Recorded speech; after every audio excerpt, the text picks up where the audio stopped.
I think that March 10th is one of the most important dates in Tibetan history, and I think it's a time and a spirit and a movement that we can all feel very proud of. And what happened starting March 10th in Lhasa and the weeks afterwards was actually the culmination of a movement.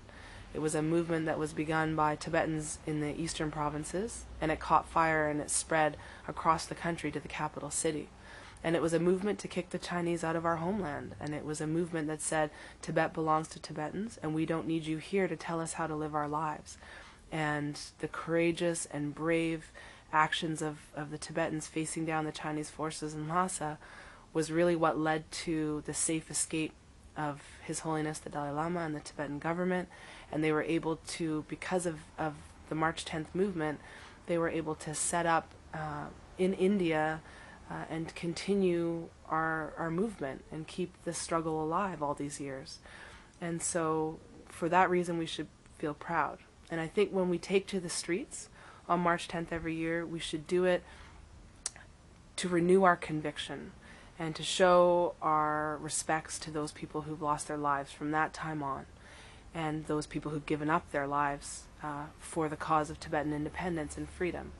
And at the same time, I think that we should feel a sense of hope for the future, and especially now at this time. You know, China's not going to last forever. The Chinese government is showing signs of weakness, and you know, all history is change and is movement, and change will come to China. And the only way that we'll be able to seize on that change and make things happen for Tibet and restore Tibetan independence and freedom is if we build our movement from now, and if we bring younger generations and young people back into the movement.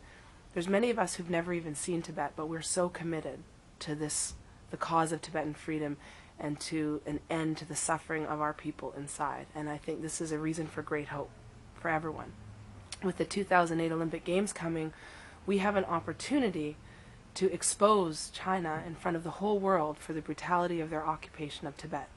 They see this as a chance to convince the world Tibet belongs to them, and that our movement is dead, and that Tibetans are happy as a part of China. And we know this isn't true, and we need to take this historic opportunity that's being handed to us and make the most of it, expose them for who they are, and push them back, and show them from this March 10th and on, Tibetans are ready to stand up. We're ready to fight.